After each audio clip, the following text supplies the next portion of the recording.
सध्या मिलेट नावाच्या गोष्टीचा फार बोलबाला आहे. मिलेट याचा अर्थ तृणधान्य म्हणजे गवताला येणारं धान्य.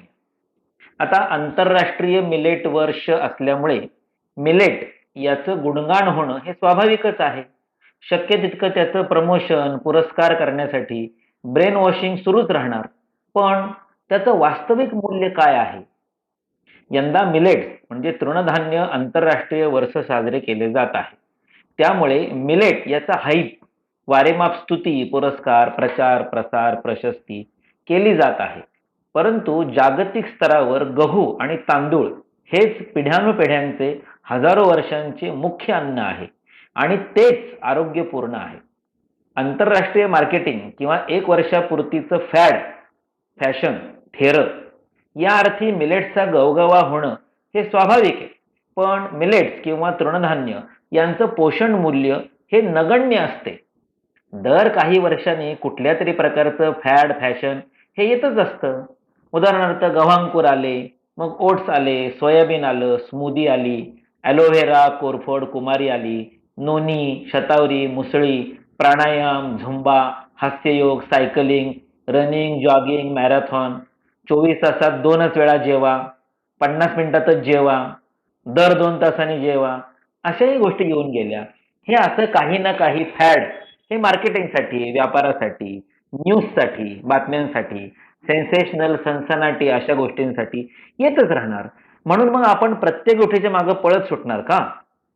पिढ्यानुपिढ्या ज्या आहारावरती अख्खं जग अवलंबून आहे आणि जगाचं पिढ्यानुपिढ्या पोषण निश्चितपणे ज्याच्यावर होत आलेलं आहे, ते गहू आणि तांदूळ हेच खरे पोषण मूल्य असलेले आरोग्यरक्षक असे मुख्य आहार्य पदार्थ आहेत, यावर ठाम विश्वास असू द्यावा. आणि तोच आपला बालपणापासूनचा सुद्धा अनुभव असतो. सध्या बोलबाला असलेली मिलेट्स ही आयुर्वेद शास्त्राप्रमाणे आणि सामाजिक वापरामध्ये सुद्धा आपल्या भारतात आणि विशेषतः महाराष्ट्रात आहेतच पहिल्यापासून. ज्वारी हे तसं पाहता महाराष्ट्राचं प्रमुख अन्न मागील पिढीपर्यंत तरी होतच. आमच्या लहानपणी तर फक्त सोमवारी नैवेद्यासाठी उपास सोडताना चपाती, पोळी, भाजी होत असे. इतकंच काय तर वरण भात सुद्धा आमच्याकडे रोज होत नसायचा. इतकं भाकरीशी आमचं घट्ट नातं हे बालपणापासून होतं आहे. त्याचप्रमाणे हिवाळ्यामध्ये वातावरण थंड असताना बाजरीची भाकरी आणि त्यावर घरात रवीने घुसळून केलेल्या ताकावरचं लोणी असं खाण्याची पद्धत होतीच की. या व्यतिरिक्त ऋषीपंचमीला बैलांच्या कष्टाचं न खाणे म्हणून मग वरई म्हणजे भगर ही खाण्यात असायची. शिवाय नाचणी, राजगिरा हेही क्वचित प्रसंगी उपयोगात आणले जात असत.